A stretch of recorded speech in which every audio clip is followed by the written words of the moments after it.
আহ, ইমরান সাহেব, আহ, যদি বলার থাকে ইনশাল্লাহ বলতে পারেন, সমস্যা নেই। আসসালামু আলাইকুম ওস্তাদ জি। ওয়ালাইকুম আসসালাম রহমতুল্লাহ। আলহামদুলিল্লাহ। আসলে মূলত দীর্ঘদিন বিভিন্ন রকম বিভিন্ন জায়গা থেকে ঘোরাফেরা করে শেষ পর্যন্ত হয়তো একটা ওস্তাদ পাইলাম। যে ওস্তাদ পাইলাম আসলে সে ওস্তাদ আমার মনে হয় আহ, ধরে রাখতে পারবো কিনা সেটাই সন্দেহ হয়। মানে যাকে আপন করে পেতে চাই, মানে সেই মানুষকে তখন আর ধরে রাখা যায় না। তো যাক, আলহামদুলিল্লাহ। যদিও আমি এক সময় অনেক জায়গা থেকে অনেকগুলা ক্লাস করছি, ফ্রি ক্লাস করছি, এমনি ক্লাস করছি, কিন্তু ওস্তাদ শহীদ ইসলাম উনি আসার পরে, এই ওস্তাদ আসার পরে, আপনি আসার পরে আহ, আমি যেটা পাইলাম সেটা ফ্রি ক্লাসে, অথচ কোনো এখানে পেড ক্লাস ছিল না। এই ফ্রি ক্লাসে আমি পাইলাম একটা আমল দিল, এই ছোটখাটো একটা আমল। আমি বললাম যে ওস্তাদ জি আমার এরকম সমস্যা, তো উনি এই আমলটা দিল, তো আমি খুব হালকা ভাবে নিলাম। কিন্তু তারপরে চিন্তা করলাম যে না, আমার মনে হয় কেন যেন মন টানতেছে যে হয়তো আমলটা ভালো হবে। তো আমলটা করেই ফেললাম। তো করার পরে দেখি এটার যে এত পাওয়ারফুল একটা আমল, ছোট্ট একটা আমল। তো এই আমলটা এত পাওয়ারফুল, একটা কোরআন আয়াতের এত পাওয়ারফুল, যে আসলে মূলত যদিও আমি টুকটাক কাজ করি, কিন্তু আমার কাজ করার পর এতদিন ধরে যে কাজ করি, যে কাজগুলো আগে হইতো না, বা যে কাজগুলো আগে হয়তো আমি হিসাব করতাম বা বন করতাম বা অনেক রকম সমস্যা, এই সমস্যাগুলো দূর হইতো না। আমার যে মোদাব্বিরের যে সমস্যাগুলো হয়, এই সমস্যাগুলো দূর হইতো না। তো আলহামদুলিল্লাহ, এই ওস্তাদের ক্লাস করার পরে ফ্রি ক্লাসে একটা আমল দিলেন, ওই আমলটা করলাম। করার পরে আল্লাহর রহমতে আগের যে সমস্যাগুলো ছিল, আমল শেষ করার পরে দেখলাম যে এর মধ্যে ওই জিনিসগুলো আর সমস্যাগুলো আমার নাই।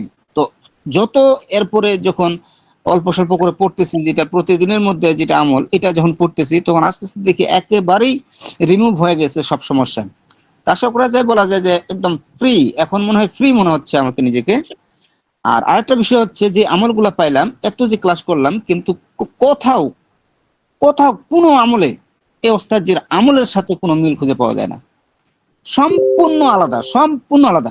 তাহলে এখানে যে এত কম টাকার একটা কোর্সে যদি একেবারে সম্পূর্ণ আলাদা আমল পাওয়া যায়, না জানি আবার বড় ক্লাসে আবার কি পাওয়া যাবে। এখানে আমি দেখলাম শুধু একটা আমলের মধ্যে একটু খালি শুধু কাছাকাছি পাইছি, সেটা হচ্ছে সূরা কাউসারের একটা আমল, যেটা অন্যান্য ওস্তাদ দিয়েও দিছে এই কাউসার আমলটা, কিন্তু তারপরে এখানেও ভিন্নতা আছে। তো এই যে প্রত্যেকটা আমল সম্পূর্ণ, যে আমলগুলো সচরাচর প্রত্যেকজনই দিয়ে থাকে, তবে এই ওস্তাদ যে অবশ্যই আমাদের যে ওস্তাদ, তো ইনার কাছে কিন্তু সম্পূর্ণ ভিন্ন রূপে আমরা পাইলাম এখানেই। এবং প্রত্যেকটা এত পাওয়ারফুল যে আসলে মূলত এটা আর বলার অপেক্ষা রাখে না যে এটা কত বড় পাওয়ারফুল।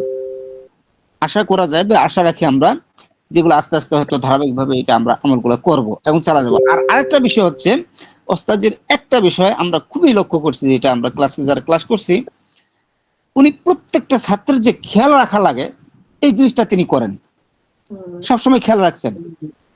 হয় ফোন দিয়ে হোক, অথচ কোনো আলোচনার মাধ্যমে হোক, অথবা কেউ যদি বিপদেও পড়ছেন, হ্যাঁ আপনার এই বিপদ, ওস্তাদের আরেকটা যেটা বলা যায়, আল্লাহ প্রদত্ত কিছু, ওনার কাছে আল্লাহ প্রদত্ত কিছু এলেমও আছে, পাশাপাশি উনি কিছু জানেনও ভালো, যার কারণে আমরা যে বিপদগুলা পড়ি, বিপদে যে পড়ি, আশা করা যায় যে বড় রকম কোনো বিপদে পড়ি নাই, বা যারা আমরা আমল করছি কোনো রকম সমস্যা হয়নি আমাদের। কারণ ওস্তাদের সব সময়ের জন্য তার দৃষ্টি আমাদের উপর থাকতো। যেহেতু ওস্তাদের আরো অনেক কিছু, অনেক উপরের স্তরে চলে গেছেন ওস্তাদজি, কারণ যেহেতু তিনি অনেক কিছুই দেখতে পান, তাহলে সেই ক্ষেত্রে আমার মনে হয় প্রত্যেকটা ক্লাসে উনি যদি যত বড় আমল দোক না কেন, যদি জিনেরও আমল দেয় অথবা সরাসরি জিনে বাচ্চাকে হাজির করে আমল দেয়, আমার মনে হয় সম্পূর্ণরূপে করা যাবে। এই কারণে করা যাবে, এর মধ্যে কোনো ভয় থাকবে না। আর এটার মধ্যে যে অন্যরকম সমস্যা বা ভয়, এই জিনিসগুলো কাজ করবে না। তা আশা করা যায় এই ওস্তাদ যে যতগুলো ক্লাস আছে, সে যত বড় পেট না কেন, আমার মনে হয় প্রত্যেকটা ক্লাস নির্ভয়ে এবং নির্ভুলভাবে সুন্দরভাবে করা যায়। আর প্রত্যেকটা আমলে বসে সম্পূর্ণ আমল করা যাবে। আশা রাখি সবাই আমাদের সাথী ভাই যারা আছেন অবশ্যই আপনারা বুঝবেন। ধন্যবাদ। আসসালামু আলাইকুম ওস্তাদ। যাক, মাশাআল্লাহ, শুকরিয়া। আল্লাহ তাআলা সবাইকে উত্তম জাযা দান করুক।